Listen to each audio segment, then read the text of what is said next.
La voix du peuple. La voix du peuple.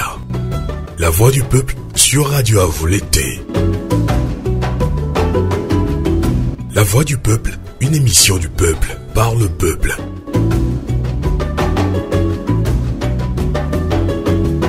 Le peuple s'exprime à travers des interviews, analyses et débats sur l'actualité politique et le développement du Togo.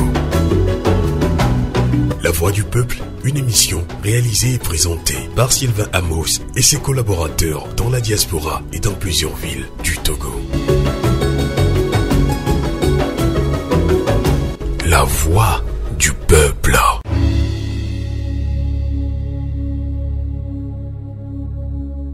Bonsoir Niamey, bonsoir Libreville, Lomé, Bamako, bonsoir Ouagadougou, Guinée, Conakry. Nous sommes très heureux de vous savoir nombreux à l'écoute de votre émission Fenêtre sur l'Afrique sur Radio Canal K en Suisse alémanique et La Voix du Peuple sur Radio à volonté, la voix de la résistance africaine. Au Niger, 10 jours après le coup d'état militaire, le général Tiani défie la CEDEAO, Communauté économique des États de l'Afrique de l'Ouest, avec notamment le soutien du peuple nigérien. Réaction, commentaires et analyses dans quelques instants dans le débat panafricain sur Radio Canal K, sur Radio à volonté.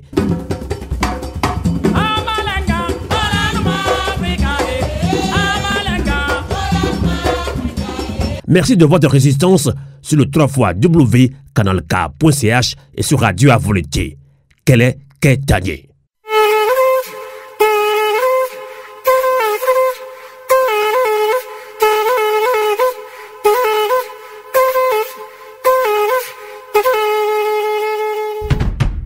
La zone franc et le franc CFA est un système hérité de la colonisation.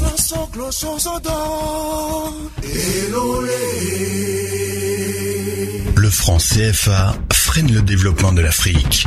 Il est aussi un outil de contrôle politique et économique sur les pays africains de la zone franc.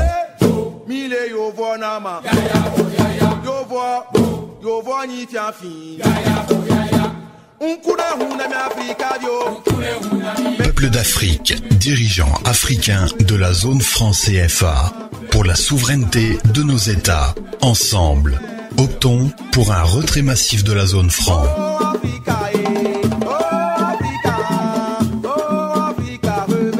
Ensemble et solidaires, nous y parviendrons.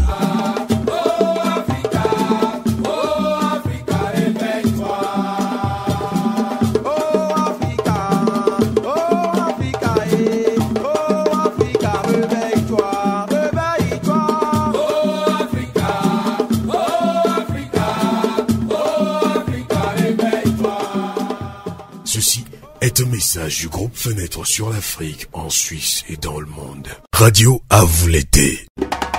La voix de la résistance africaine. Bienvenue sur le 3xW.canalk.ch et 3xW.radioavoleté.com. Débat panafricain, coup d'état militaire au Niger. Le général Tiani défie la CEDEAO avec le soutien du peuple nigérien. Alors, réaction, commentaires et analyses dans ce débat panafricain avec nos invités. D'abord, on accueille en ligne depuis Niamey au Niger, Salifou Omar. Bonsoir. Bonsoir Amos. Merci de votre résistance également au Niger. Alors Salifou Omar, vous êtes consultant en communication et marketing. Vous êtes d'ailleurs un des responsables du comité de soutien au CNSP, Conseil national pour la sauvegarde de la patrie, justement, de ces généraux, mais de ces militaires qui ont pris le pouvoir au Niger après ce coup d'État. Alors on accueille ici même de la diaspora en Autriche, bien évidemment, Dr Yves Maïzo. Bonsoir. Bonsoir Sylvain Amos, bonsoir à tous les panélistes et je suis heureux de participer à ce débat très important pour le Niger, mais en fait pour tous les Africains qui recherchent leur souveraineté. Tout à fait. On accueille toujours de la diaspora et cette fois-ci très loin. On va aller face au Canada. On accueille Dr Jean-Aimé Moketou. Bonsoir. Bonsoir Sylvain Amos. Je voulais aussi profiter de l'occasion pour saluer vos différents invités, Monsieur Salifou Omar, qui est depuis Niamey au Niger, et le docteur Yves Amaïzo. Voilà. C'est ça. Exactement. Ekwe, c'est pas loin de Okwe au Gabon. D'accord, d'accord. On est africain. En fin d'émission, je vous expliquerai que vous êtes tous partis du même village togolais. Merci beaucoup. Merci beaucoup. On est tous africains. Docteur Jean-Aimé Mokitou est professeur certifié pour l'enseignement en Nouvelle-Écosse. Il est en ligne, je l'ai dit tout à l'heure, à Nouvelle-Écosse. Il est d'ailleurs un des membres influents de la diaspora gabonaise, des résistants d'ailleurs. Alors, avant de commencer ce débat panafricain, je me permets de faire un petit résumé sur la situation qui prévaut actuellement au Niger. Et justement, 10 jours après le coup d'État militaire, alors le 26 juillet dernier, le général Tiani et ses hommes renversent le président Bazoum, est considéré comme un pion du système France-Afrique. Le coup d'État militaire a été fait sans effusion de sang, tout simplement parce qu'il n'y a pas eu de tentative de riposte des autres corps armés contre la garde présidentielle de Bazoum. Nous sommes toujours au 26 juillet 2023. Quelques heures plus tard, toutes les différentes composantes de l'armée se rallient au général Tiani. Le coup d'État vient ainsi d'être définitivement consommé. En réaction, la CEDEAO, Communauté économique des États de l'Afrique de l'Ouest, a pris des sanctions drastiques contre le Niger et a entrevoir une action militaire. Ce acte de la CEDEAO déclenche alors, à partir du 30 juillet, une résistance citoyenne et diasporique. Le général Tiani, à la tête du CNSP, Conseil national de sauvegarde de la patrie, et ses hommes dénoncent les accords militaires avec la France et déclarent qu'elle ripostera à toute agression extérieure. Le peuple nigérien a massivement manifesté son soutien aux nouveaux dirigeants le 3 août, date de la fête nationale du pays. Eh bien, voilà, en gros, un résumé sur ce coup d'État 10 jours après au Niger. On va voir si Salifou Omar est d'accord avec nous. Rebonsoir, Salifou Omar. Bonsoir, Amos. Bonsoir, tout le monde. Nous sommes très loin du Niger, mais est-ce que ça colle un petit peu avec ce qui se passe actuellement, mais depuis quelques jours au Niger? Oui, vous avez fait le résumé parfait. Et également, depuis 10 jours maintenant, on essaye de résister tout au plus en fonction des réactions de l'international, de la CEDEAO, l'UMOA, de la France, l'Union européenne, des Américains également. Et la résistance se met en place et chaque jour que Dieu fait, le monde augmente, le monde afflue lors des manifestations. Et par rapport à la junte également, ils ont mis en place dès le lendemain, bon, il y a 3 jours de cela, ils ont nommé le directeur de cabinet du président du CNSP. Il y a également le SG du gouvernement qui a été nommé. Et il y a eu pas mal de décrets depuis 10 jours également, parce que hier également, il y a eu un communiqué où on a limogé, si vous voulez, l'ambassadeur du Niger en France, Madame Kané, qui fait également la résistance, qui refuse de démissionner. On a également enlevé l'ambassadeur du Niger aux États-Unis. On a enlevé l'ambassadeur du Niger au Togo et celui du Nigeria également. Donc, il y a eu 4 ambassadeurs qui ont été enlevés hier dans un communiqué lu par la junte au pouvoir. D'accord. Alors, Salifou Omar, on va même parler de cette résistance citoyenne du peuple nigérien et africain. Donc, alors, je l'ai dit tantôt, vous êtes aussi un des responsables du comité de soutien au CNSP. Alors, comment la population nigérienne réagit-elle, surtout après les sanctions de la CEDEAO et une éventuelle intervention militaire au Niger pour rétablir l'ordre constitutionnel? La population est déterminée, la population reste debout, elle est vigilante. Et depuis le 30 juillet, où il y a eu la première manifestation, c'est l'euphorie totale, c'est une indépendance en quelque sorte, une liberté, une nouvelle liberté qui s'exprime aux yeux de tous les citoyens nigériens et même ceux de la diaspora. Donc la population, elle est mobilisée à plus que jamais parce que depuis le 26 juillet, le 30 juillet qu'on a commencé la première manifestation, tous les jours, ce sont des manifestations. dans toutes les régions du Niger, où il y a 8 régions et plusieurs contrées également. Il y a des villes, il y a des grandes villes où les manifestations se font de façon spontanée. C'est-à-dire, ce n'est pas une organisation qui les met en place, mais c'est la population qui se lève partout pour ruer, pour venir à des grandes places symboliques. Par exemple, à Niamey, la place de la Résistance s'appelle la place de la Concertation, qui est devant l'Assemblée nationale du Niger.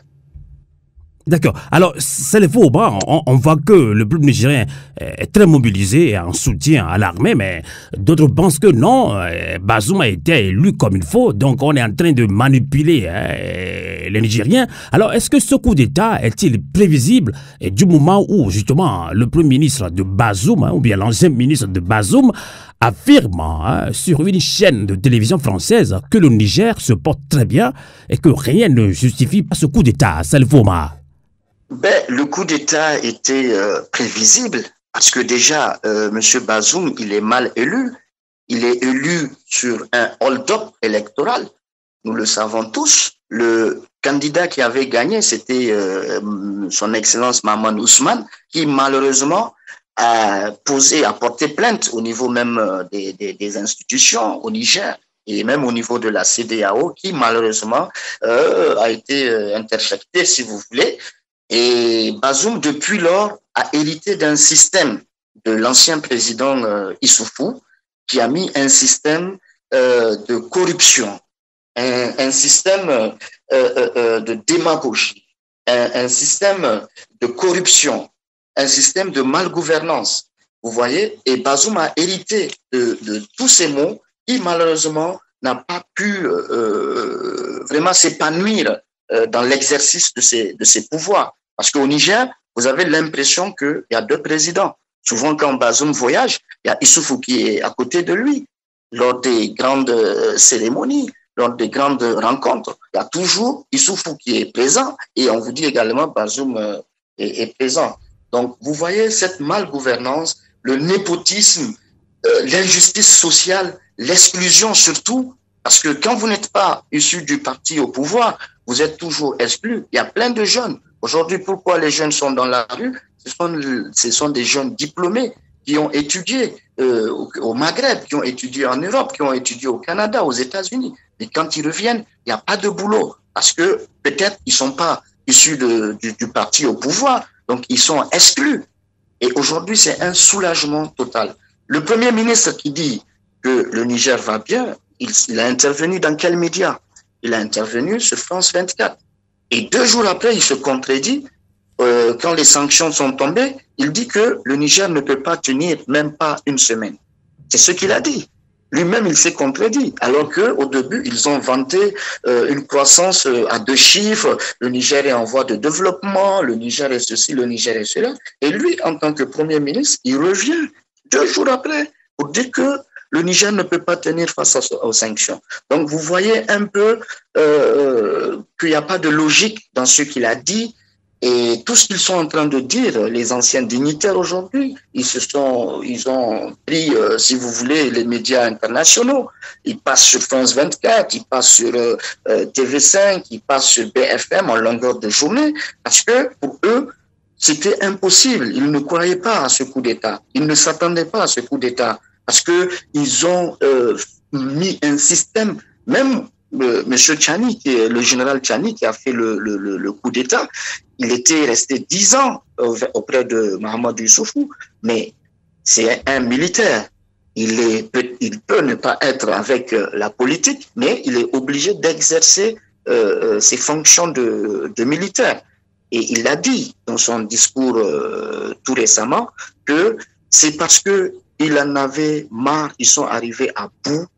La France n'arrivait pas à maintenir la sécurité. D'accord. Donc, vu l'insécurité accrue, On s'attendait à cela depuis des années. D'accord. Salifou Omar, avant de relancer nos invités, justement, docteur Jean-Aimé Moketou, depuis face au Canada, dites-nous concrètement, vous êtes au cœur même des grandes manifestations en soutien aux militaires. Est-ce que vous croyez sincèrement aux militaires comme quoi ils sont des sauveurs du Niger? Vous y croyez sincèrement? Aujourd'hui, c'est une nouvelle ère qui souffle sur le Niger et je me dis, le peuple est là aujourd'hui. Nous avons vu en Guinée, nous avons vu au Mali, nous avons vu au Burkina. Et ce phénomène a insufflé, si vous voulez, une volonté au peuple de s'exprimer. Et cette volonté est en train de s'exprimer actuellement. Parce que le Nigérien a souffert pendant 12 ans du règne de Mahamadou Issoufou ou du PNDS Taria au pouvoir. Et comme j'ai eu à le dire, à citer les quelques mots dont le Nigérien a souffert, cette injustice qui régnait, la corruption qui régnait, ont fait que le Nigérien aujourd'hui n'a plus peur et ils ont besoin de liberté aujourd'hui. Le Nigérien a besoin de liberté. Voilà. D'accord. Alors, docteur Jean-Aimé Moketou, vous avez suivi attentivement Salifou Omar depuis Niamey, au Niger.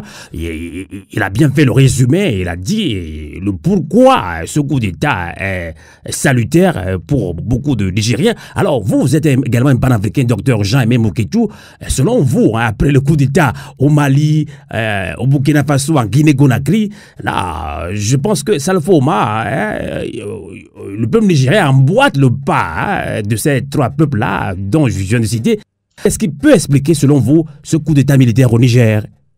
Écoutez, Sylvain Amos, personnellement, je ne suis pas surpris non seulement par les différents coups d'État que vous avez présentés, c'est-à-dire celui du Mali, celui du Burkina Faso, celui de la Guinée et Conakry, et le récent au Niger. Si je prenons l'avant-dernier coup d'État en Guinée, c'était le manque de respect de ce qu'on appelle la démocratie, c'est-à-dire le pouvoir du peuple par le peuple et pour le peuple. Le président Alpha Condé, il s'est comporté comme un véritable dictateur. Et quand vous prenez la situation actuelle au Niger, mais nous autres, qui sommes des enfants de l'Afrique, nous ne sommes pas surpris. Vous savez, nous vivons dans des grands États démocratiques. On sait ce que ça veut dire la démocratie. Quand vous prenez même les analyses qu'on écoute dans les différents médias occidentaux, vous prenez ce qui se passe en ce moment au Niger, mais ça ne devait pas nous surprendre. Vous avez quelqu'un, Mohamed Bazoum, qu'on vante les mérites à l'échelle internationale. J'écoute dans les différents médias, on parle de grands démocrates. Non, c'est pas un démocrate. Vous voyez, je vous prends juste 2 ou 3 exemples rapidement. Vous savez que ce monsieur Bazoum, il y a eu un problème déjà au niveau de sa nigéralité qui est contestée, qui a été contestée même pendant l'élection présidentielle au Niger. La dernière élection qu'il a portée à la tête de l'État du Niger a été contestée, comme on le voit dans d'autres pays, par exemple dans mon pays d'origine. Mais malgré ces contestations électorales, ceux qui ont été mal élus comme M. Bazoum, on les parle, on les traite comme étant des grands démocrates en Occident, alors qu'à l'intérieur de son pays, il n'est pas considéré comme un grand démocrate. Et puis Sylvain Amos, ce coup d'État ne me surprend pas, vous savez pourquoi? Regardez la situation du Niger. Aujourd'hui, c'est pas parce que nous avons été à l'école, mais tout le monde sait que ce pays a une part importante de la production de l'uranium. Vous voyez, 7% de part de marché à l'échelle mondiale. 4e pays producteur mondial d'uranium. 6e plus grande réserve à l'échelle du monde. Alors, vous prenez juste cette ressource naturelle. Quand j'entends par exemple que le Nigeria a coupé l'électricité à un pays producteur d'uranium, 4e pays producteur d'uranium, vous vous rendez compte, ça veut dire que les Nigériens aujourd'hui sont dans l'incapacité d'avoir l'électricité chez eux alors qu'ils sont le 4e pays producteur d'uranium à l'échelle du monde. Est-ce que vous pensez que ce sont des choses qui peuvent être acceptées dans des pays normaux? Donc, D'accord. Ce coup d'État, en vous prenant juste ces 2 exemples, ça ne me surprend pas. D'accord. Donc, docteur Ivekoya Maïzo, hein, vous avez suivi le coup d'État au Mali, en Guinée-Conakry, au Burkina Faso, mais c'est toujours dans la zone CEDEAO, la sous-région ouest africaine, hein, pays francophone d'ailleurs. Alors, le dernier coup d'État, c'est justement le 26 juillet dernier au Niger. Alors, qu'est-ce qui peut expliquer justement ces coups d'État? Pourquoi va-t-on maintenant, ces militaires, disent on est là pour sauver notre peuple, la sauvegarde de la patrie, docteur Yves Gamaïzo? Merci beaucoup. Permettez-moi d'abord d'appuyer mes 2 interlocuteurs qui viennent de parler et qui ont non seulement en valeur 2 aspects très importants, je vais rajouter un 3e qui va nous partir un peu dans l'histoire. Il faut rappeler que l'Afrique en général, mais le Niger en particulier, et les 2 donc, n'ont jamais prononcé de sanctions contre la France, ni contre les pays de l'OTAN, les Occidentaux en général, pour les avoir mis en esclavage, tout en exploitant gratuitement les humains, les hommes et les femmes, les enfants, et les richesses africaines, bien sûr. Les Africains, le Niger attend, ils attendent des réparations de cette France et de ces pays occidentaux. Il faut remettre tout ça dans son contexte. Alors, par ailleurs, on nous oppose le coup d'État militaire à la démocratie, alors que nous savons tous, et nous allons y venir plus tard, qu'il existe des coups d'État institutionnels, toujours soutenus par la France ou les pays occidentaux, et que ces pays ont non seulement exploité le Niger, usurpé les richesses de ce pays et de ce peuple, mais a systématiquement exclu. C'est pour ça que je parle, et j'insiste beaucoup sur ce qu'a dit tout au début, la notion d'inclusion. C'est cette exclusion du peuple, doublée de l'humiliation. Et personne n'a rien contre la France ou le peuple français. À la rigueur, même rien contre les gouvernants français. Dans l'histoire africaine, quand on n'est pas content de quelqu'un, vous savez, dans l'histoire ancienne africaine, bien avant la colonisation, la personne, le peuple est banni. On vous demande de quitter. C'est ce que demande le peuple du Niger, qu'il quitte ce territoire qui n'est pas le leur, pour que ce peuple retrouve sa liberté, ça a été dit, et sa souveraineté. Alors, officiellement, on nous parle de coup d'État militaire, et je vais répondre à votre question, mais il faut que nous fassions attention qu'il existe des gens qui sont des chefs d'État africains qui ont choisi, parce que c'est un choix, de s'aligner pour rester au pouvoir sur un certain nombre de puissances extérieures, dont les puissances ex-coloniales, France-africaine, néocoloniales, vous mettez le mot que vous voulez, qui s'est même élargi à l'Union européenne, voire les États-Unis. Et à partir de là, vous avez un problème de fond qui est à l'origine de ces coups d'État militaires, la non-représentativité des dirigeants africains. Mon prédécesseur l'a bien dit. Il y a un débat de fond. D'abord, est-ce que le monsieur qu'on dit enfermé dans sa cellule, mais un camp que lui-même a mis en place, est nigérien ou pas? La question mérite d'être posée. Il travaille pour les intérêts de qui? La question mérite de poser.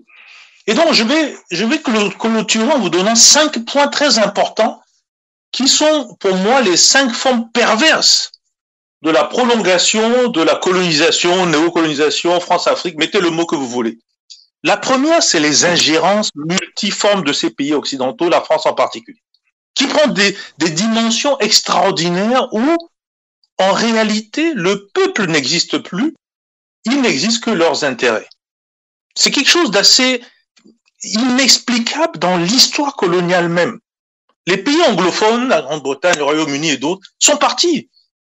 Je vais souvent en Afrique australe, mais les gens là-bas ne comprennent pas ce qui se passe en Afrique francophone. Donc, les ingérences, c'est un point auquel le coup d'État est en train de mettre fin.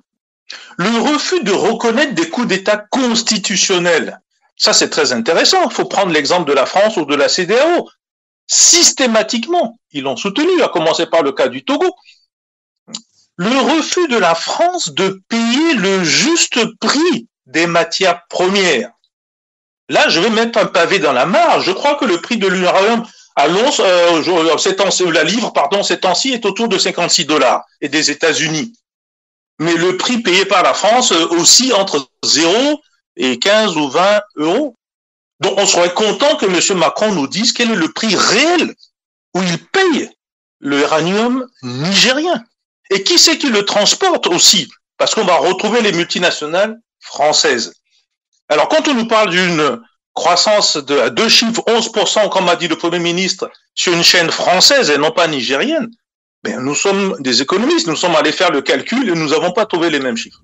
Il y a un autre élément, c'est le quatrième, c'est l'impérialisme culturel.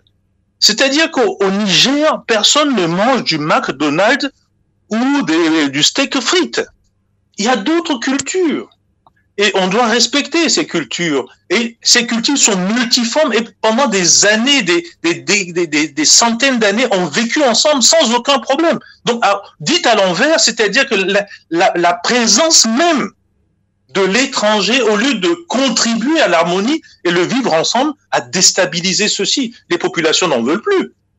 Et enfin, on ne le dit pas tout haut, il y a une politique de dépopulation de l'Afrique, c'est-à-dire l'Afrique sans les Africains, et qui passe par des déstabilisations systématiques, à commencer par la Libye, dont on voit les séquelles au niveau du Sahel et donc au Niger. Et qui c'est qui était à l'origine? C'est bien la France. Donc il faut peut-être reposer le problème du départ. Est-ce qu'ils ont résolu le problème de la Libye? Non. Donc ils ne font que l'exporter. Et l'utilisation en télécommande ou par procuration, soit des individus, chefs d'État ou autres africains, parfois des militaires, soit des institutions africaines par procuration, qui essaient d'aller. Mais on a évolué. Il y a des groupes terroristes qui travaillent pour ces gens-là. Il y a des armes de destruction massive qu'on voit dans le domaine bactériologique, les virus, les vaccins. Il faut se poser toujours la question, quels sont les médicaments qu'on nous envoie? L'endettement budgétaire, là je peux vous en parler sur toute la journée. Pourquoi on nous endette? Pourquoi le Premier ministre lui-même vient de dire qu'en une semaine, le Niger est par terre? Et je vous soutiens que ça ne se passera pas comme ça. Puisque quand on va mettre les satellites en place pour voir le sous-sol du Niger, comme au Mali d'ailleurs, on va s'apercevoir que ces grands États sont plus que riches. Et je vais finir pour vous dire que le plus problématique, le fond du nazisme monétaire, qui est le franc CFA, qui fait que quand vous voulez convertir votre argent, mais c'est la France qui décide, fondamentalement. Et personne ne veut remettre ça en cause. Je parle des chefs d'État, bien sûr, qui sont là jusqu'à aujourd'hui. Donc, c'est tout cet ensemble de choses qui font une interdiction d'avoir des alternatives. Donc, mais écoutez, il n'y a pas de choix. Il faut chercher des partenaires sérieux, fiables, et qui veulent du gagnant-gagnant. C'est ce qui se passe. Et c'est un processus. Personne ne pourra arrêter le mouvement. Il peut y avoir des retards ici et là, mais personne. Quand on a dit que le Mali était le seul cas, regardez, aujourd'hui, on en a 4. Qui sera le prochain? Donc, dans ce sens, le coup d'État militaire dans tous ces pays, y compris le dernier coup d'État au Niger, ces coups d'État sont justifiés selon vous. On va relancer maintenant Salifou Omar depuis Niamey au Niger. Là, il y a une mobilisation, même hier, vendredi, même ce samedi aussi. Là, on a vu que le Mali et même l'Algérie, Burkina Faso, Guinée-Conakry ont dénoncé les sanctions de la CEDEAO justement contre votre pays. En conclusion, ces pays disons, nous boycottent la décision de la CEDEAO, mais par contre, le Nigeria a coupé depuis mardi son approvisionnement en électricité au Niger. Finalement, on se pose la question, qui sont ces dirigeants africains qui acceptent une intervention militaire au Niger pour préserver les acquis de la France-Afrique? Omar Salifou. Alors, qui sont ces chefs d'État africains? Quand vous prenez le président du Nigeria, j'ai lu un article où on disait qu'il a fait la prison dans les années 60. Et actuellement, il a même un dossier de trafic de drogue, je crois, qu'on a mis en stand-by. Vous prenez Patrice Talon, le président Patrice Talon. Tout le monde sait comment le Bénin est géré en ce moment. Vous prenez Faure Yadema. Il a hérité de quel État? Vous voyez, prenez Macky Sall aujourd'hui. Qu'est-ce qui se passe au Sénégal? Essayez de mettre un visage sur ces chefs d'État. Vous allez tout de suite comprendre qu'ils ne sont pas pour l'intérêt de leur peuple, mais ils sont là comme étant des gouverneurs de la France.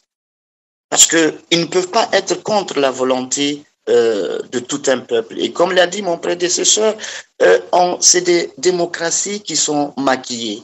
On vante les mérites de ces chefs d'État au niveau des Occidentaux. Mais la réalité se vit sur le terrain. Vous voyez?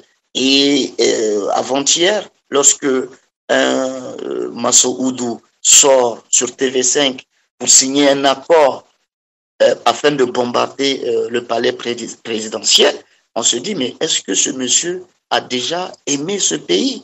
Parce que le président Bazoum est pris au niveau du palais. Il se trouve au palais avec sa famille. Et dans ce palais, vous avez 900 militaires à peu près qui y vivent avec leur famille. Il y a une base militaire, c'est un camp militaire dans le palais. Alors, attaquer le palais, c'est l'hécatombe. C'est mettre, si vous voulez, ces gens qui se trouvent à être des chairs à canon. Hein? Et lorsque d'autres aussi se prononcent par rapport à l'intervention militaire de la CEDEAO, mais on se demande quelle est l'utilité de la CEDEAO. En tout cas, la CEDEAO a donné une semaine, nous sommes en 10 jours quand même. Hein. Jusque-là, il n'y a pas encore eu d'intervention militaire. Donc, alors, Salfouma, vous êtes au Niger, mais vous suivez de près dans d'autres régions du Niger ces mobilisations-là. Est-ce que, quand on parle de sanctions, est-ce que le Nigérien lambda, est-ce qu'ils ont peur de ces sanctions-là? Le Nigérien n'a pas peur de ces sanctions parce que nous vivons le pire et on supporte. Vous connaissez ce qu'on dit en Afrique, hein, c'est la solidarité. C'est la solidarité.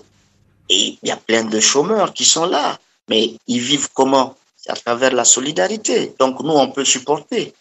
On peut supporter. Et il y a un de mes prédécesseurs qui l'a dit. Et imaginez, depuis l'indépendance, nous achetons l'électricité auprès du Nigeria pendant que nous avons des richesses naturelles qui peuvent produire.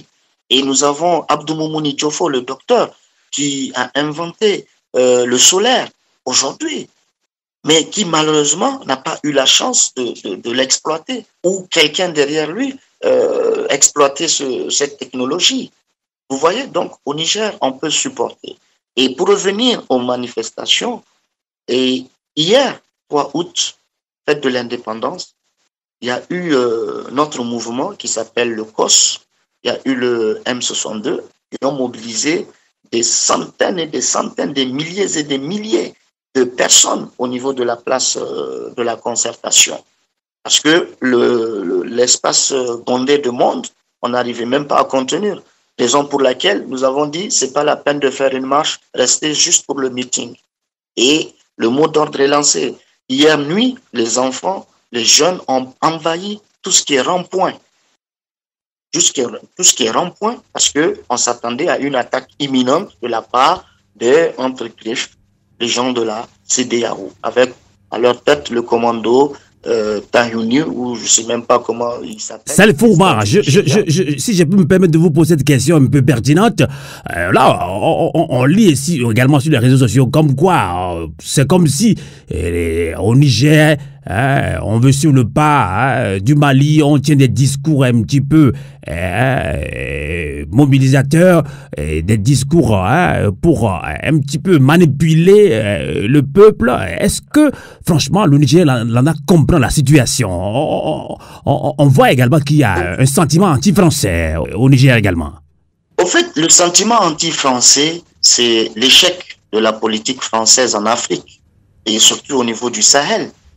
Et depuis la Libye, où ils ont massacré, si vous voulez, la Libye, les conséquences, c'était sur le Sahel, avec des armes qui circulaient. Et c'est de là l'expansion du djihadisme. djihadisme, prétexte pour lequel l'armée française s'y trouve.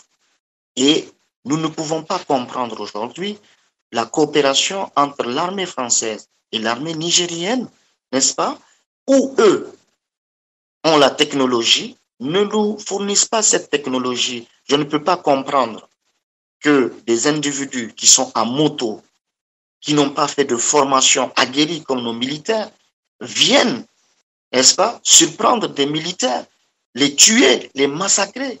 C'est des centaines et des centaines de militaires qui sont tombés sur le champ d'honneur. Et pourtant, où sont les satellites, où sont les drones? Les Français n'aident pas l'armée nigérienne. Les Français n'ont jamais aidé. Et par ailleurs, ce sentiment qui se trouve, c'est contre l'armée française. Et pourtant, Salifou Omar, hein, la France dit qu'elle a une alliée stratégique du Niger pour lutter contre le terrorisme au Niger. Moi, nous nous sommes rendus compte que c'est juste un prétexte pour installer les bases qui s'y trouvent. Ils n'ont jamais été un allié stratégique. D'accord. Parce que jusqu'à présent, le djihadisme persiste dans notre zone du Sahel. Vous avez dit que la population est prête, hein? La population nigérienne, donc, elle est prête. Donc, il y a toute une mobilisation. La résistance continue d'ailleurs à Niamey, au Niger, dans beaucoup de régions également, hein, autour de Niamey. Et je relance maintenant Dr Jean-Aimé Moukétou. Vous êtes d'origine gabonaise. La France-Afrique, ce système, vous le connaissez très bien. Alors, comment jugez-vous justement la réaction de la France qui soutient la CEDEAO sur une éventuelle intervention militaire au Niger? Docteur Jean-Aimé Moukétou. Écoutez, Sylvain Amos, moi je voudrais rentrer dans la logique du feu président Félix Houphouët-Boigny qui disait ceci, je le cite, paix à son âme, nous n'avons qu'un objet de haine, la guerre qu'une obsession, une seule obsession, la paix des cœurs, la paix sociale, la paix entre les nations. J'aime bien cette citation du président Houphouët-Boigny. Pourquoi? L'Afrique n'a pas besoin de guerre. Vous voyez par exemple ce qui se passe au Niger. Les pays africains qui veulent attaquer le Niger militairement, qui sont ces pays, comme le disait le prédécesseur, donc l'un de vos invités? Mais ce sont des régimes contestés déjà à l'échelle de leurs États. À côté du Niger, vous avez le fils d'Idriss Déby qui a pris le pouvoir en assassinant des civils tchadiens aux mains nues. Qu'a fait la communauté internationale? Qu'a fait la France-Afrique? La France-Afrique s'est déplacée pour aller l'installer, l'adouber. Aucune réaction, malgré la contestation de plusieurs Africains. Personne n'a levé le bout de doigt à l'échelle donc de ce qu'on appelle la communauté internationale. Au Niger, vous avez des militaires qui ont pris le pouvoir, comme on l'a vu dans, vous savez, hein, les États aujourd'hui qui critiquent le Niger. Vous prenez plusieurs grandes puissances, elles se sont construites sur la base des coups d'État. La France a connu des coups d'État. Vous voyez, Napoléon a fait un coup d'État. Il y a eu des coups d'État dans ce qu'on appelle... Donc, docteur Jean-Aimé Moukétou, vous êtes démocrate, mais vous cautionnez des coups d'État. Vous savez, hein, moi, la démocratie qu'on nous dit, la démocratie, oui, la démocratie, nous la respectons en Occident. Mais la démocratie n'est pas respectée par ceux qui respectent la démocratie dans leur pays quand cette démocratie est appliquée par les peuples africains. Je vous prends le cas de ce qui se passe au Niger. C'est ce qui s'est passé en Guinée-Conakry, c'est ce qui s'est passé au Mali, c'est ce qui s'est passé au Burkina Faso, c'est ce qui s'est passé au Gabon, où nous avons des peuples qui choisissent des dirigeants. Et ces dirigeants, on les installe pas. Et ces dirigeants sont pas soutenus par la communauté internationale pour qu'ils puissent gérer leur pays. Ils préfèrent installer leurs valets, des gens qu'ils manipulent. Moi, je ne suis pas un partisan des coups d'État, mais si nous pensons que nous, Africains, nous pensons que c'est en passant par les coups d'État que nous allons construire nos États. Le Ghana aujourd'hui, on vante on parle du bien du Ghana à l'échelle, par exemple, africaine ou bien internationale. Mais le Ghana est passé par des coups d'État. Donc, aujourd'hui, en fait, c'est pas une affaire de dire, oui, on est démocrate, on doit être contre les coups d'État. Ce qu'il faut dire, c'est que il y a une situation qui se présente au Niger. Nous avons des militaires qui sont arrivés au pouvoir. Il y a des gens qui étaient là, qui étaient des incompétents. Ça, il faut le dire. Il faut pas avoir honte de dire que Mohamed Bazoum, c'est un incompétent. C'est pas un démocrate, comme on le dit. Donc, ce qu'il faut faire, c'est d'accompagner ces militaires. Et que ces militaires ne tombent pas dans le piège des va-t-en-guerre, des gens qui veulent absolument la guerre. Il faut qu'ils réfléchissent. Il faut que, rapidement, qu'ils convoquent, pourquoi pas, une conférence nationale souveraine avec tous les enfants du Niger pour qu'ils débattent des problématiques qui minent leur pays. D'accord. Problématiques économiques, oui. Docteur Jamé Moukedjou, je vais reformuler ma question. Alors, la France soutient la CEDEAO pour une éventuelle intervention militaire au Niger. Alors, quelles peuvent être les conséquences? Qu'est-ce qui peut arriver si finalement, oui, la CEDEAO décide d'envoyer des militaires, ou bien d'intervenir militairement au Niger? Qu'est-ce qui peut arriver? D'abord, Sylvain Amos, vous parlez de ce machin qu'on appelle la CEDEAO. La CEDEAO a reçu quelle autorisation des peuples de ces États membres de la CEDEAO? Parce que, vous savez, quand on parle d'une organisation sous-régionale, c'est d'abord le peuple. En fait, c'est pas des gens qui sont pas des démocrates qui peuvent décider comme ça en disant qu'on construit on va regrouper des armées et qui vont aller attaquer notre pays africain. Non, il faut qu'ils demandent, qu'ils organisent des référendums dans chaque État. Vous avez cité le Ghana, vous avez cité le Togo, vous avez cité les autres États. Ces États-là qu'ils organisent les référendums en posant la question suivante, êtes-vous d'accord pour que notre armée, par exemple l'armée du Nigeria, l'armée du Togo, ces armées aillent intervenir contre un pays africain? Vous allez voir que après l'organisation de ces référendums, mais les populations diront totalement non, nous ne voulons pas cette intervention. Parce que nous avons des exemples, ça a été rappelé ici de manière pertinente. Nous avons vu la communauté internationale qui s'est mobilisée pour aller assassiner Kadhafi. Et nous voyons les conséquences dans le Sahel. Le terrorisme est en train de prendre de l'ampleur. Il y a le désordre dans cette région de l'Afrique. Donc, aller attaquer le Niger, ce sera une grosse erreur, non seulement pour la sous-région, mais pour notre continent.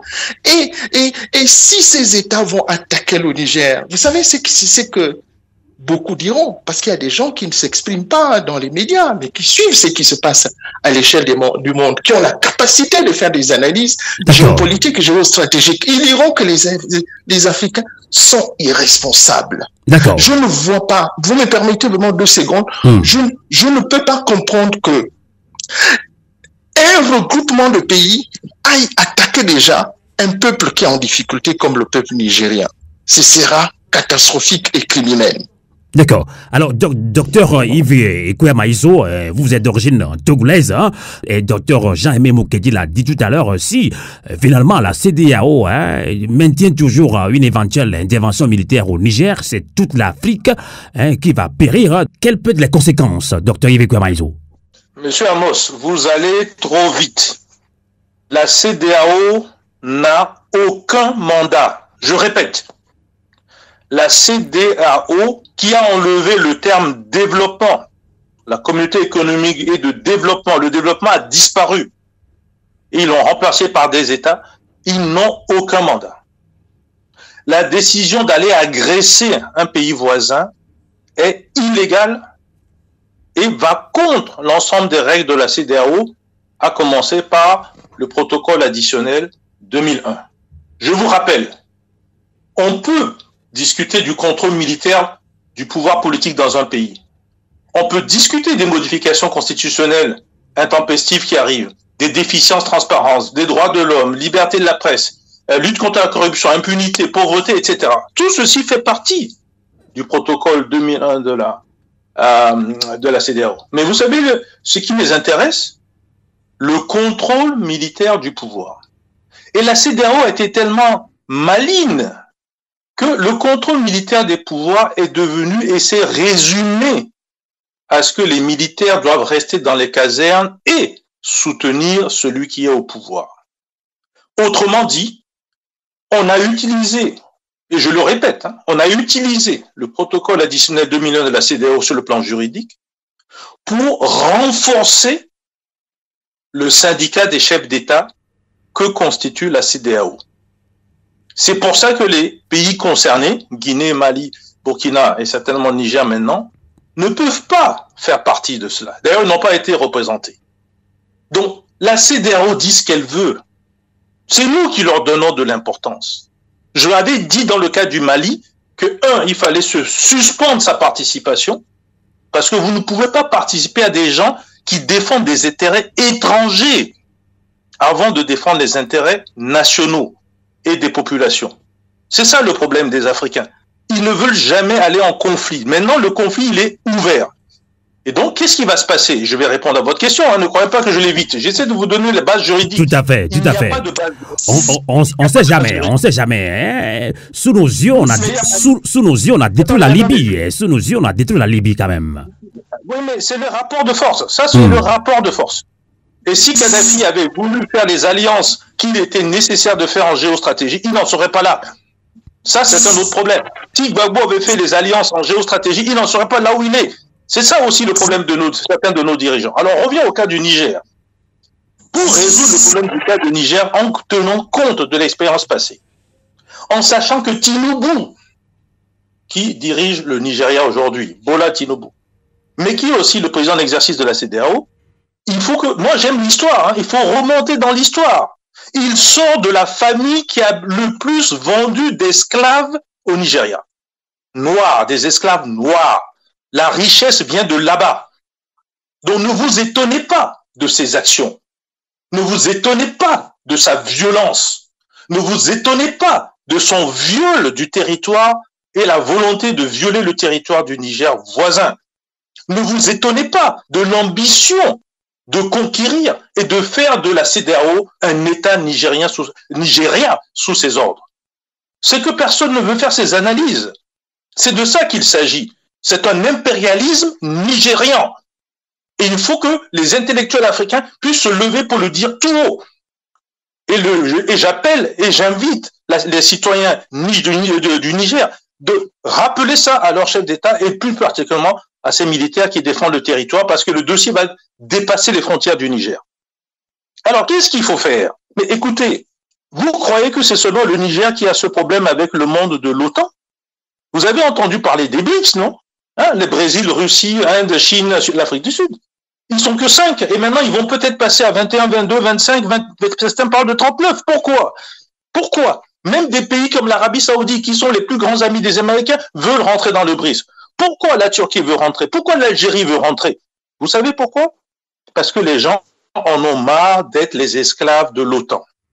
Donc, si vous voulez contrer une armée dite de Nigeria, il va falloir aller trouver des partenaires au sein de l'alliance des BRICS.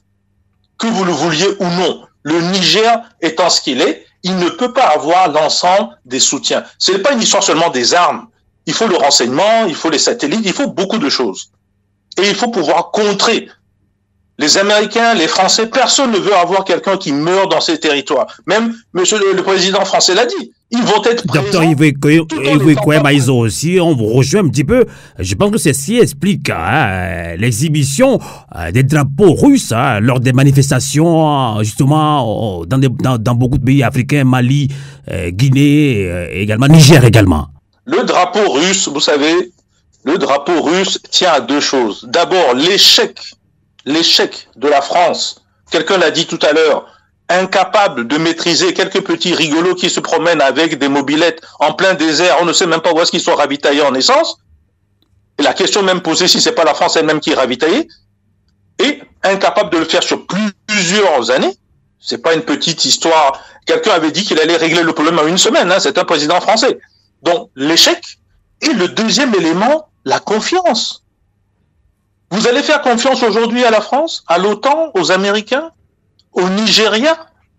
Non, vous faites confiance à quelqu'un dans l'histoire. Je remonte à l'histoire. Dans l'histoire, la Russie n'a jamais trahi l'Afrique. Regardez bien l'histoire africaine.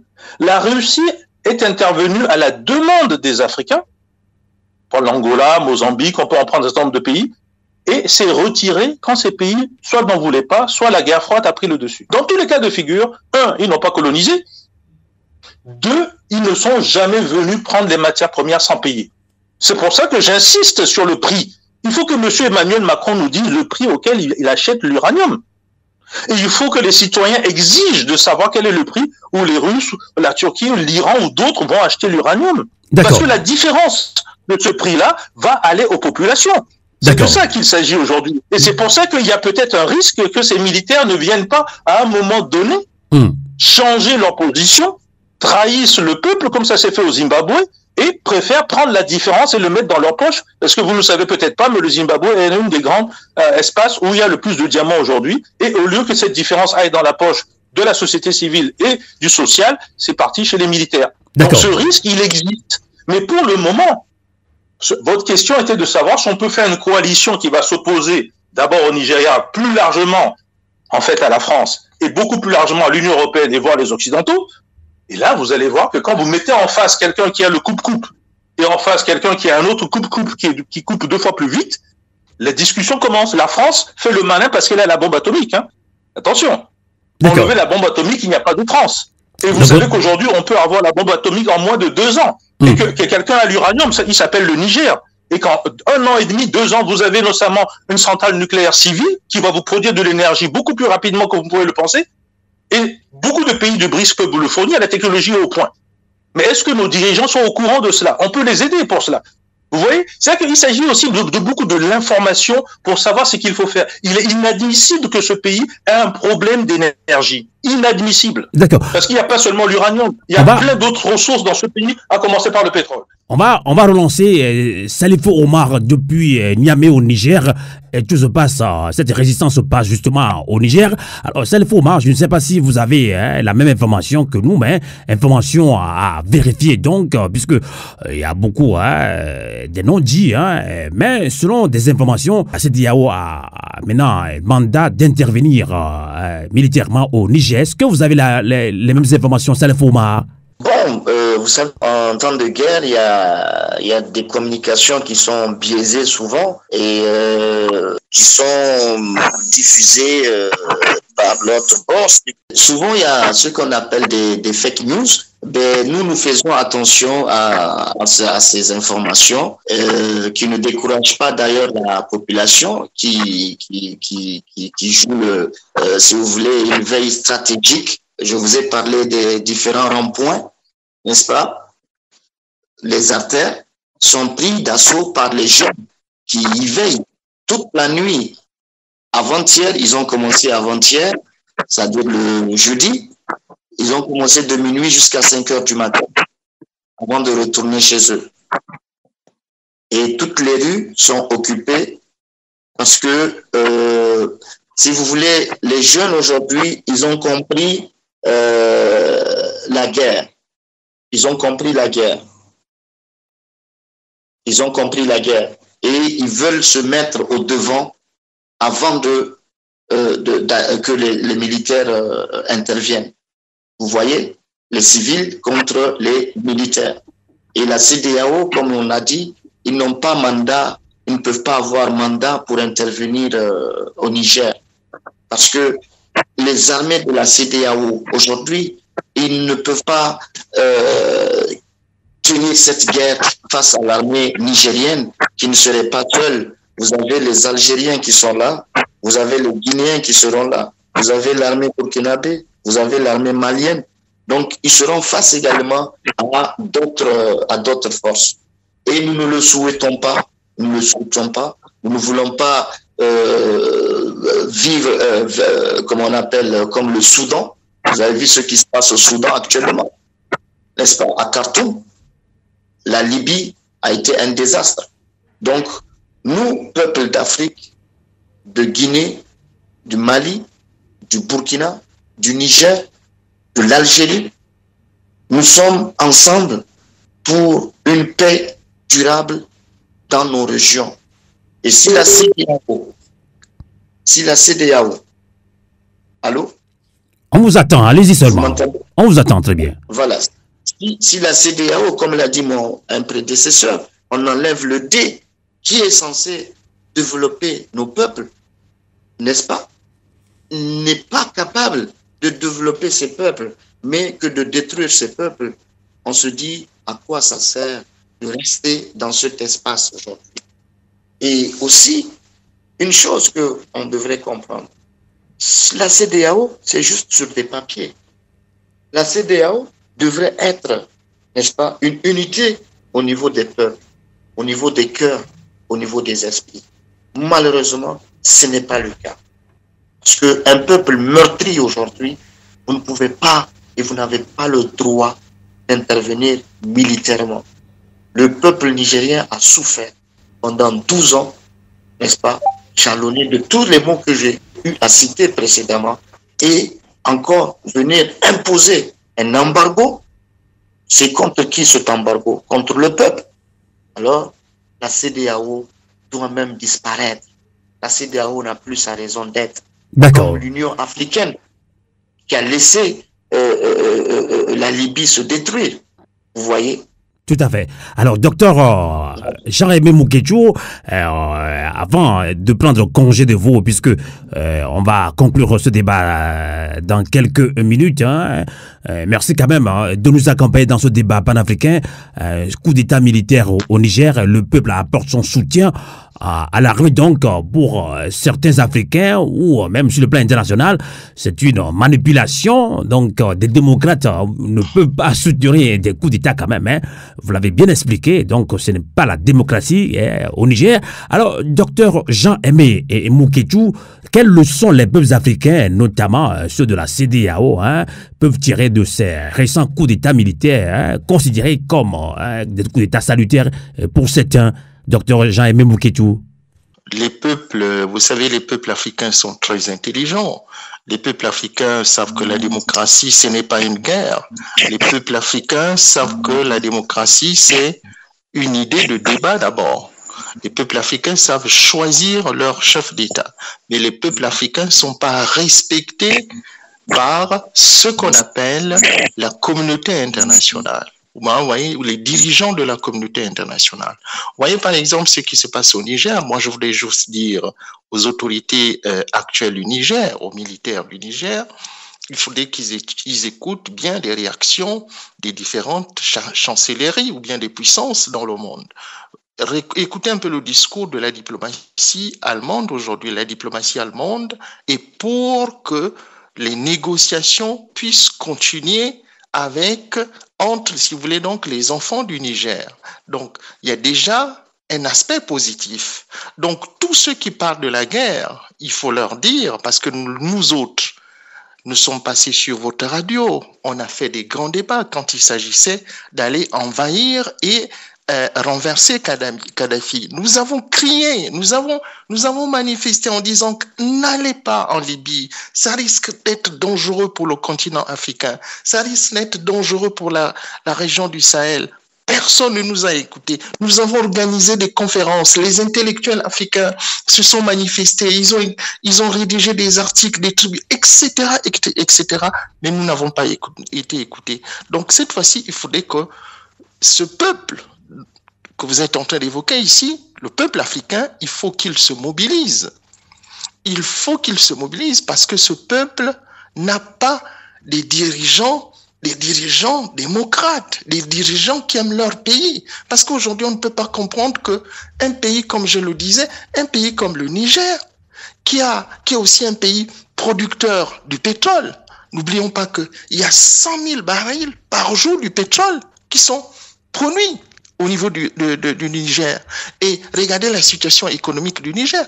On ne peut plus laisser nos pays, à l'instar du Niger, dans ces conditions de sous-développement criant. C'est des choses que nous ne devons plus accepter. Donc, quand les militaires arrivent au pouvoir, c'est mon dernier mot, M. Sylvain Amos, il faut que ces militaires soient soutenus par des intellectuels, par les populations, en leur donnant des bonnes idées, des bonnes orientations, surtout, ne pas rentrer dans les pièges des conflits militaires.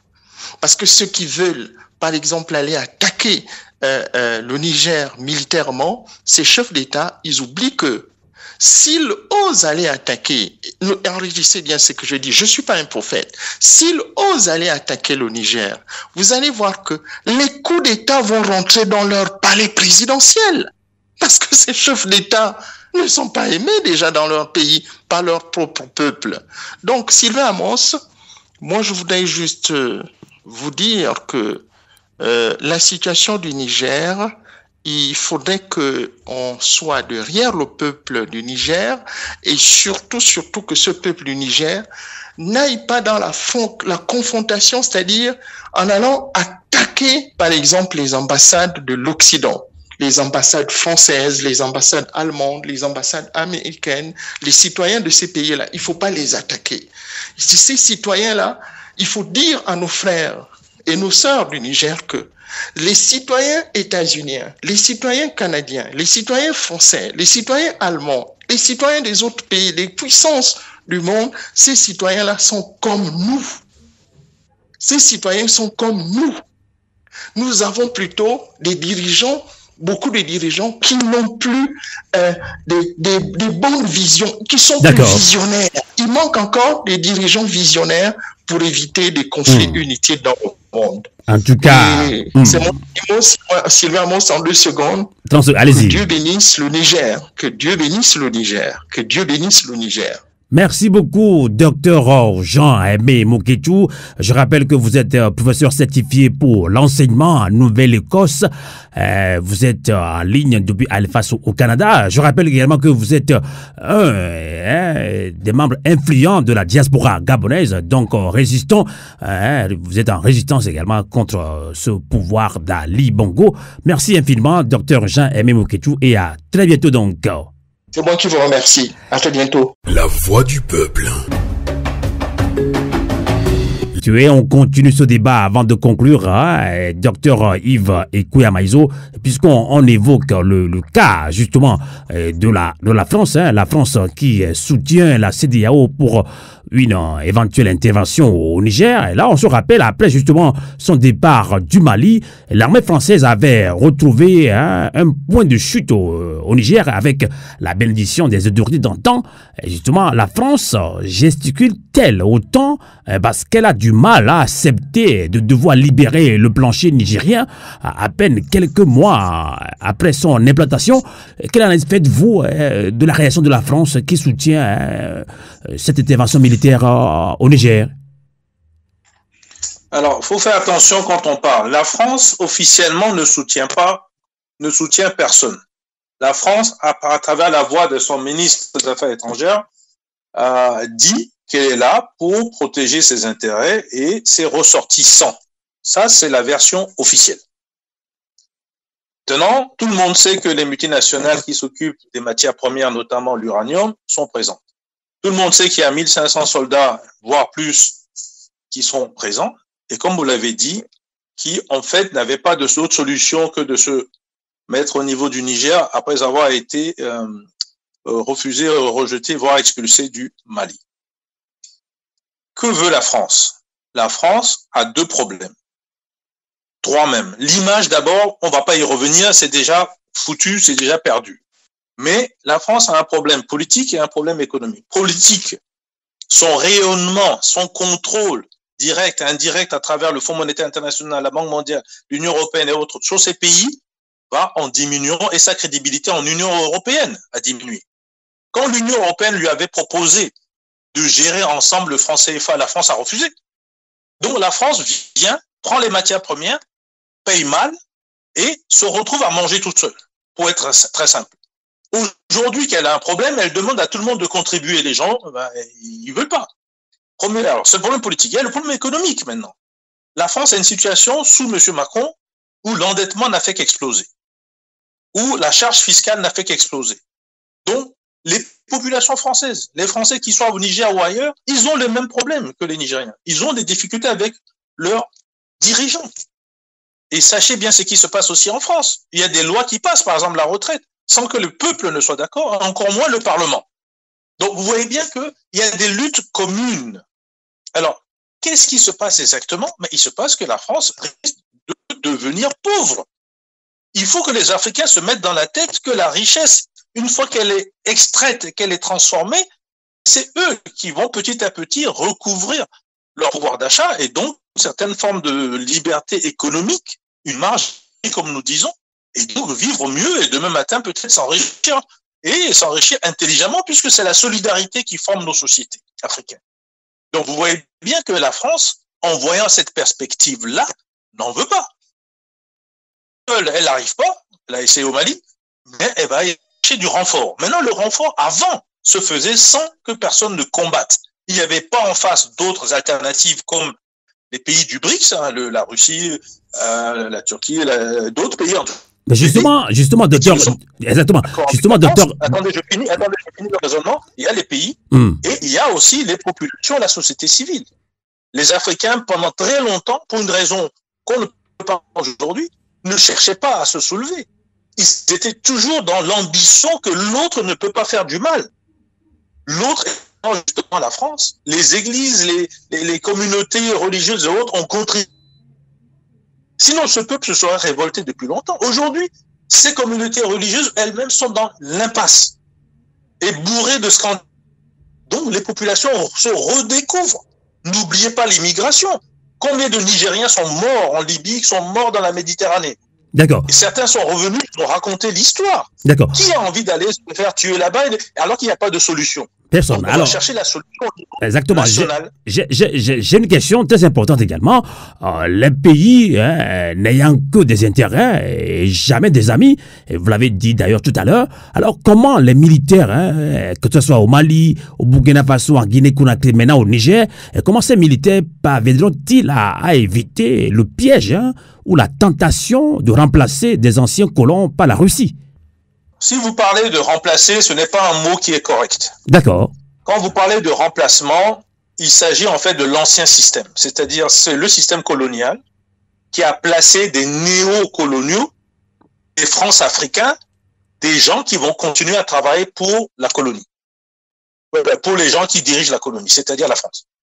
On n'est plus dans ce système. C'est dans ce système que vous pouvez dire qu'on remplace ou qu'on va prendre la place d'eux. D'ailleurs, certains opposants africains ont eu ce jeu. La plupart des présidents du Niger. C'est ce que pensent ces Africains. Ils sont un peu méfiants. Non, mais c'est ce qui s'est... Voilà. C'est pas pensé. Les présidents du Niger, regardez, les 3-4 derniers, ont joué ce jeu-là. Fondamentalement. Ça nous a été expliqué au début. Prenez l'ancien président et Bazoum. Excusez-moi, si tous les deux doivent se promener, c'est pas des jumeaux quand même. Donc s'ils devaient se promener ensemble, et qu'en plus le chef d'état-major aujourd'hui travaillait pour tous les deux, et que ce chef d'état-major a été choisi par le président Issoufou pour contrôler, entre guillemets, Bazoum, donc vous voyez bien que tout ceci cherchait et travaillait encore dans une forme de néocolonisation. Aujourd'hui, vous avez un système qui est complètement différent, qui est le patriotisme, qui est le nationalisme, qui est des gens qui se disent « je veux être en phase avec ma population ». Parce que eux-mêmes, ces militaires sortent de ces populations. Quand ils finissent pour dormir le soir, ils dorment dans les quartiers avec cette population. Ils voient les souffrances de ces populations. Ils se posent la question, comment se fait-il que je n'ai pas un hôpital à tous les 10, 15, 20 kilomètres de moi et qu'une ambulance ne peut pas sauver la vie de tel ou tel Nigérien lambda? Voilà les questions qui se posent aujourd'hui. Ce n'est plus une question de devenir riche et de rouler dans la meilleure voiture et puis avoir 50 femmes et puis se promener et aller faire le Hajj. Vous voyez, culturellement, les choses ont beaucoup changé parce que la France a donc vous croyez, pour le moment, vous croyez à ces militaires qui ne vont pas tomber dans ce piège-là? Tel que la situation se présente, ils ont deux problèmes. Pour changer, pour revenir à l'ancien système, la population, le peuple, les citoyens ne vont pas l'accepter. On vous a dit qu'ils sont à tous les carrefours. Mais pour aller d'un endroit à l'autre au Niger, dans n'importe quelle ville du Niger, il faut bien passer par les carrefours. Ils vont y aller comment? Si les populations voient qu'ils ont trahi. Vous allez avoir d'autres coups d'État. Exactement. Deuxième élément de fond, pour leur propre honneur. Ce qu'ils ont dit en Russie, ce qu'ils ont dit un peu à gauche et à droite que j'ai pu entendre, ce sont des gens, malgré tout, qui ont compris. On ne peut pas travailler 10 ans avec les Issoufou, avec tous ces gens-là, et puis se lever et aller contre eux. Ça veut dire qu'il y a eu quelque chose de profond qui s'est passé. Tout à fait. On ne peut pas dire qu'on fait un petit coup d'État pour des histoires de salaire et que toute l'armée s'est mise du côté de celui qui fait le coup d'État. Donc c'est quelque chose qui est savamment organisé et c'est les médias occidentaux, médias mainstream comme on dit, qui racontent ce qu'ils veulent.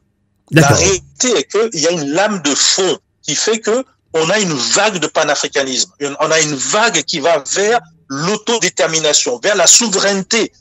Personne ne sait exactement comment la structurer, mais chacun y va à sa manière. La manière malienne n'est pas la manière guinéenne, n'est pas la manière burkina, n'est pas la manière du Niger, ni demain celle du Togo. Exactement. Et je veux vous dire quelque chose. La même vague va toucher le Nigeria. Le Nigeria de Tinubu risque d'avoir le même problème. C'est contrairement à ce que pense Tinubu. Il devrait peut-être résoudre d'abord le problème chez lui, parce que ça ne devrait pas tarder. On ne peut pas venir couper toutes les subventions et qu'un hôpital ne marche plus, que les bébés sont en train de mourir dans son pays et venir vouloir faire la guerre que d'ailleurs son Parlement a refusé de financer. Donc vous voyez bien qu'il a un problème interne à résoudre avant d'aller ailleurs. Donc il ne travaille pas pour le Nigeria. Et comme les Nigériens aiment la musique, aiment danser, ils n'en sont pas encore conscients. Ils sont dans ce qu'ils appellent l'afro-capitalisme, mais qui a créé beaucoup de pauvres. Tant que les pauvres là ne veulent rien dire comme ailleurs, ça va se passer. Mais si les pauvres se réveillent et s'aperçoivent que le type, ils ne travaillent pas pour leurs intérêts. On va donner la parole maintenant à Salifou Omar. Je vous comprends. Vous aurez encore le temps pour développer dans votre conclusion de tout à l'heure. Donc, alors, Salifou Omar depuis Niamey au Niger, on voit que le peuple nigérien est très déterminé et constitue un bouclier, sinon un soutien indéfectible aux militaires qui viennent de prendre le pouvoir au Niger. Le même schéma de résistance est observé au Mali, tout récemment au Burkina Faso, en Guinée-Conakry également. Alors, justement, au-delà de ces mobilisations, sa langue de bois, alors, Salifou Omar, comment créer une CEDEAO des peuples face à ce système France-Afrique? Ben, comme j'ai eu à le dire, j'ai dit, cette CEDEAO, elle est sur papier. Il faudrait qu'il y ait une unité au niveau des peuples. Et je crois, à travers cette solidarité entre les peuples frères de la Guinée, les peuples frères du Mali, du Burkina, on y arriverait un jour pour créer cette unité des peuples. Parce qu'aujourd'hui, c'est la volonté des peuples que nous sommes en train d'exprimer à travers ces différentes régions d'Afrique. On est arrivé au bout d'un système qui n'a jamais marché depuis 50 ans ou 60 ans d'indépendance. Et c'est cette relation France-Afrique qui est un échec aujourd'hui. Parce que les conséquences sont là. Vous voyez, les conséquences sont là sur le développement de nos pays. Nous avons les richesses, nous avons la matière première. Et il est inadmissible aujourd'hui que le peuple n'arrive pas à subvenir, à bénéficier de ces richesses. Vous voyez. Et c'est pourquoi ce soutien que nous apportons aux militaires, c'est pour leur dire quoi? C'est pour leur dire, attention, il y a eu des coups d'État auparavant. On a mis encore des valets pour diriger nos pays, qui malheureusement, les richesses ne profitaient pas au peuple. Quand le feu Tanja Mamadou avait dit non à la France, il a diversifié les partenaires. Il a fait appel aux Chinois, il a fait appel aux Canadiens pour exploiter le pétrole, pour exploiter l'or. Vous voyez, ça n'a pas plu aux Français. Raison pour laquelle le coup d'État avait eu lieu en 2011. Il voulait continuer avec un bonus de 3 ans qui était anticonstitutionnel, c'est vrai, mais quand même, il avait une vision pour le peuple, pour que le peuple puisse bénéficier de ces richesses. Et aujourd'hui, nous allons veiller à ce que la junte qui est au pouvoir aujourd'hui puisse mettre un système de permettre à ces peuples de bénéficier. Nous allons veiller à ce que, assister les militaires s'il le faut, pour mettre un système démocratique qui sera viable pour le peuple. Parce qu'aujourd'hui, on dit la démocratie, c'est le pouvoir du peuple par le peuple. Malheureusement, en 30 ans de démocratie, le peuple a toujours été marginalisé. Le peuple est meurtri. Conakry. Et aujourd'hui, nous sommes conscients de tout cela, raison pour laquelle nous allons rester debout, nous allons être vigilants et voir où est-ce que nous allons être. Parce que il y a un adage qui dit, si tu ne sais pas d'où tu viens, il faut savoir. D'accord. L'on part. D'accord. Pour 30 secondes, vous intervenez en ligne depuis Niamey, au Niger. Vous êtes même au cœur de cette mobilisation en soutien aux militaires qui ont fait ce coup d'État. La CEDEAO n'exclut toujours pas une intervention militaire. Alors, est-ce que vous avez un message concret face à cette situation au Nigérien pour conclure ce débat panafricain avec nous depuis Niamey au Niger?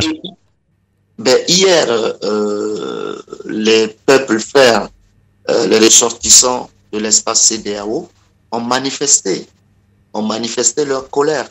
Parce que nous savions au Niger, le marché des pièces détachées est fourni par les Nigérians. C'est eux qui ont les boutiques, c'est eux qui ont ce monopole aujourd'hui. Et ils sont plus de 6 000 à 7 000 Nigérians qui sont que c'est leur business. Et ils se disent si les frontières sont fermées, s'il y a une intervention, ils vivent au Niger, ça fait plus de 30 ans, plus de 40 ans pour d'autres. Ils vivent ici, ils ne connaissent même pas le Nigeria. Vous voyez, donc ils ont manifesté, ils ont montré qu'ils étaient contre les sanctions. Il y avait même les pays frères tels que le Tchad, la Centrafrique, le Congo, le Cameroun, ils étaient à la manifestation. Et nous nous disions que cette intervention aujourd'hui, c'est asphyxié, c'est inexplicable, en fait, pour un peuple. C'est inexplicable. D'accord. En tout cas, merci beaucoup Salifou Omar de nous avoir accompagnés en ligne depuis Niamey au Niger. Je rappelle que vous êtes consultant en communication et marketing. Vous êtes également un des responsables du comité de soutien au CNSP, Conseil national pour la sauvegarde de la patrie. Merci et la résistance continue depuis Niger. Merci infiniment Salifou Omar. Bonsoir. On va conclure également avec Dr Yves Kouya-Maïso. Donc, comment arriver à une CEDEAO des peuples, on se mobilise tout le temps. Et je l'ai dit tantôt dans ce débat panafricain, c'était sous nos yeux qu'on a détruit la Libye. Alors, va-t-on laisser maintenant encore détruire l'Afrique sur la sous-région ouest africaine ou toute l'Afrique également à travers cette intervention militaire au Niger? Alors, quelles leçons les peuples africains, notamment ceux de la CEDEAO, peuvent-ils tirer de ces récents coups d'État militaires considérés comme salutaires pour certains Africains? Dr Yves Kouya-Maïso, pour conclure ce débat panafricain. Oui, d'abord le premier point. Vous avez l'impression qu'on va obligatoirement aller vers une confrontation physique des armées, et je n'en suis pas aussi convaincu. Donc, laissez la situation évoluer, on va bien voir ce qui va se passer. La situation n'est pas du tout comme par le passé. Aujourd'hui, le Niger a des partenaires pour faire la guerre, mais gagner au point même d'aller peut-être même prendre des espaces territoriaux du Nigeria. Je dis bien prendre des espaces territoriaux du Nigeria. Parce que le Nigeria, jusqu'à aujourd'hui, n'a pas résolu son problème de Boko Haram et ne veut pas le résoudre au fond. Sur le deuxième point, la leçon est très simple. Les peuples africains, les jeunes d'Afrique, les moins jeunes d'Afrique ont compris que s'ils ne s'engagent pas eux-mêmes dans la lutte de l'indépendance économique et l'indépendance, souveraineté tout simplement de la nation, ils ne s'en sortiront pas avec une indépendance juridique ou formelle des années 60. C'est la première chose. Donc les jeunes aujourd'hui, la population, la diaspora africaine est prête à se battre. Ce n'était pas le cas il y a quelque temps. Elle est prête à se battre. Quand on veut se battre, on cherche les partenaires, on mesure la force de l'adversaire et puis on s'engage. Vous avez vu, toutes les guerres récentes, tout le monde a cru pouvoir résoudre le problème en une semaine ou deux. Vous avez vu, ça ne finit pas. Ça ne finit pas. La France est enlisée. Je ne parle pas des Russes avec l'Ukraine, je ne parle pas des Américains à travers l'Ukraine et la Russie. Bon, dans tous les cas de figure, on s'enlise. Le cas de Soudan est un cas qu'il faut plutôt voir du côté des Américains. On n'aura pas le temps de le développer ici. Le cas du Niger n'est pas comme ça. Le cas du Niger est un cas profond d'humiliation de tout un peuple entier. C'est une humiliation. Les gens ne veulent pas en parler. Nous ne sommes plus des bêtes, nous ne sommes plus des animaux. Les Nigériens ne sont pas des animaux. Ce sont des êtres humains qui veulent discuter d'égal à égal. Et celui qui ne veut pas discuter, mais il s'en va. C'est tout ce qu'on lui demande. On n'a rien demandé d'autre d'ailleurs. Alors, il faut faire attention maintenant aux représentants des chefs d'État africains. Le Niger a choisi un certain nombre d'ambassadeurs pour les faire revenir parce qu'il a compris que même parmi ses propres gens, il y a quelques traîtres. Et donc, il renouvelle son staff, tout simplement. Il veut des gens en qui il peut avoir confiance. Alors, pour ce qui va arriver, c'est qu'il faut voir aussi que les choses ne sont pas statiques. Vous allez voir la Côte d'Ivoire voisine, le Sénégal, le Bénin, le Togo, l'Afrique de l'Ouest, mais le Nigeria lui-même. Tous ces mouvements que vous êtes en train de voir auront des conséquences. Personne ne sait dans quel sens ça va aller. Et je pense que c'est ceux qui croient vouloir stabiliser par la force et l'abus de droit, c'est peut-être ceux-là qui vont souffrir le plus. Maintenant, revenons un tout petit peu, j'aime l'histoire, je vous l'avais dit. Mais où était la CEDEAO quand le Niger souffrait? Où était la CEDEAO quand les élections frauduleuses ont eu lieu au Niger? Où était la CEDEAO quand on a usurpé le droit de celui qui avait gagné et qu'on a mis un certain monsieur Bazoum qui est contesté jusqu'à aujourd'hui? Où était la CEDEAO pour tout simplement créer sa crédibilité au Niger? Elle n'a pas de crédibilité. Donc maintenant, si c'est un rapport de force, et c'est comme ça que chacun veut l'organiser, mais écoutez, les rapports de force, on va aller chercher les partenaires pour tenir le rapport de force. Il ne faut pas tomber dans le piège dans lequel est tombé M. Gbagbo, président de la Côte d'Ivoire à l'époque, qui refusait plus ou moins d'aller chercher les partenaires. Il ne faut pas tomber non plus dans les pièges de d'autres pays, qu'on ne va pas les citer tous ici. Et il faut peut-être regarder l'exemple de la Centrafrique voisine. Donc pour vous, tout est question de rapport de force et comment arriver à une CEDEAO des peuples, c'était aussi ma question. Alors, la CEDEAO des peuples, vous voyez toujours, vous, les conclusions. C'est comme l'unité des Africains. Mais l'unité des Africains, c'est comme l'unité dans un mariage. Quand vous vous mariez avec quelqu'un et vous avez fait 90 ans ensemble, c'est à la fin que vous pouvez dire que ce mariage a tenu 90 ans. Vous ne pouvez pas tous les jours vous lever et vous demander est-ce qu'il y a l'unité, puisque demain matin vous allez vous engueuler et après demain vous allez vous réconcilier. Vous voyez? Donc, l'unité des peuples africains, bien sûr qu'on va l'avoir, c'est l'objectif. L'unité, le panafricanisme, c'est l'objectif.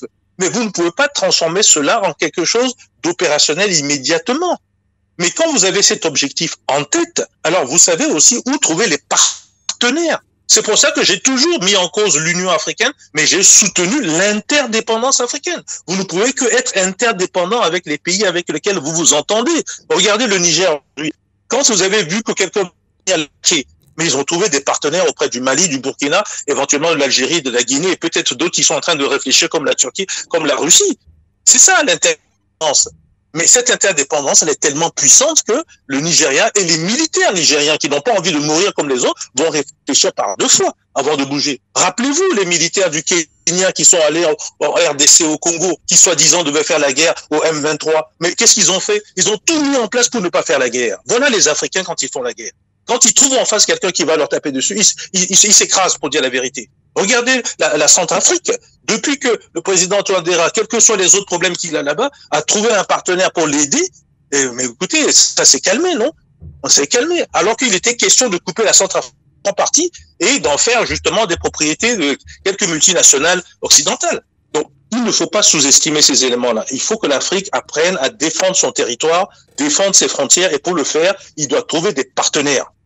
Quel que soit ce que dit un tel ou un tel, ce sont les intérêts des Nigériens qui comptent, et ces Nigériens vont trouver les partenaires. Ils ont suffisamment de ressources pour pouvoir payer cette indépendance et cette liberté. C'est pas comme un pays complètement pauvre qui n'a rien. Ce n'est pas vrai. Et s'ils savent, s'ils mettent des économistes autour d'eux, ils vont analyser le prix. Je vous ai donné cet exemple. On peut en citer d'autres. On veut savoir le prix de l'uranium quand la France achète. On veut savoir le prix de l'uranium quand la Russie achète. On veut savoir le prix de l'uranium quand chacun vient chercher chez nos amis de Niger. Et les populations doivent dire, mais s'il y a une différence gagnante, il faut que cette différence contrat gagnant-gagnant. Merci. En tout cas, il faut aller à un contrat gagnant-gagnant. D'accord. Tout à fait, c'est ça la base. Et la France en est incapable. La France en est incapable. C'est ça le fond de tout le dossier. Parce que les Nigériens ont été très patients pendant plus de 60 ans. Ils viennent de fêter leur fête de l'indépendance et se sont aperçus, écoutez, il faut faire un bilan à un moment donné. Et le bilan avec la France, il est négatif. D'accord. La confiance n'existe plus.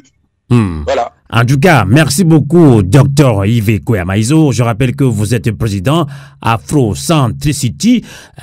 Vous êtes également un membre influent justement de la diaspora togolaise. Vous publiez de temps en temps, bien très souvent, des articles. Vous faites d'ailleurs des propositions de sortie des crises au Togo, une seule famille détient ce pays pendant plus de 50 ans quand même. Merci infiniment à vous qui nous avez suivis sur Radio Canal K et sur Radio Avouleté. Avouleté qui veut dire la lutte continue et on ne peut conclure ou bien terminer ce débat panafricain à ne pas mais nous rappeler encore cette citation. C'était le capitaine Traoré du Burkina Faso qui l'a encore réitéré au sommet Afrique et Russie la dernière fois à Saint-Pétersbourg.